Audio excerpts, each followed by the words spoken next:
अब हम पैकिंग करने वाले हैं फॉर हज, सो let me show you all कि मैं क्या क्या लेके जाने वाली हूँ।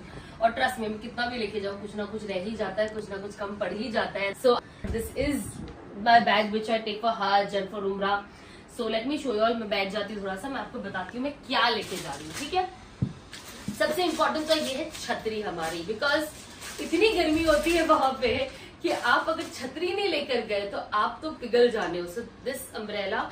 अब मैंने लिया है एक ये छोटा जानमाज, बिकॉज हरम में तो वहां पे कारपेट्स ये होते हैं, बट बहुत सारा ऐसा एरिया है जहाँ पे कारपेट्स नहीं होते, या एट टाइम्स जब आप लेट पहुंचते हो और कंसिडरिंग गर्म होता है तो आप जमीन पे बिल्कुल भी you can't start doing praying your नमाज क्योंकि झटका लगता है। तो ये मैंने एक छोटा सा हैंडी जानमाज रखा है, इसके साथ एक तस्बीह भी है, छोटी सी तस्बीह। So this is something that I am carrying, जो मैं अपने एक बैकपैक में रखूंगी।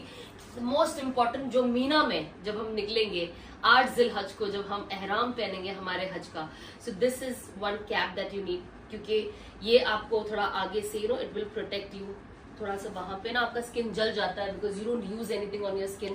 तो ये कैप है जो बड़ी ऐसा लग रहा है कि मैं हॉलिडे पे जा रही हूँ इस कैप से, but my friend gifted me this, ये हदिया है। She is also with me on हज बट शी गिफ्टेड मी।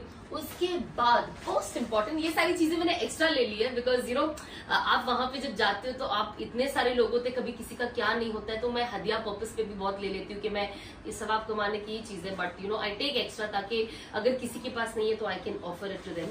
सो ये ना स्लीव्स है, these are extra sleeves for hand covering के लिए, मैं आपको बताती हूँ। तो मैंने अभी मेरी फ्रेंड से मंगाया है बिकॉज कभी कभी आपका ये आस्तीन ऊपर हो जाती है अबाया में, तो ये हैंड स्लीव्स है जो आप आराम से यू कैन वेयर।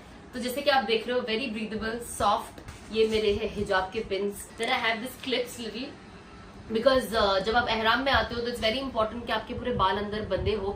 तो मैं जनरली तेल लगाकर पूरी चोटी बांध लेती हूँ एंड मैं नीचे से फोल्ड कर देती हूँ, बिकॉज ऑब्वियसली मैं नहीं चाहती हूँ कि मेरे कोई भी बाल झड़े या टूटे। And you have to be more careful, जो अपने आप से गिर जाते हैं नॉट अ प्रॉब्लम, बट कभी कभी अगर हम बाल खोल के बनाएंगे एहराम में तो आप खुद से बाल तोड़ रहे हो, तो ऑब्वियसली कहीं ना कहीं उस पर दम पड़ जाता है एक बकरे का, विच इज ह्यूज। तो प्लीज आप अपने बाल भी अच्छे से बनाएं when you know that you have a hair fall और नेचुरल हेयर फॉल है जो भी है।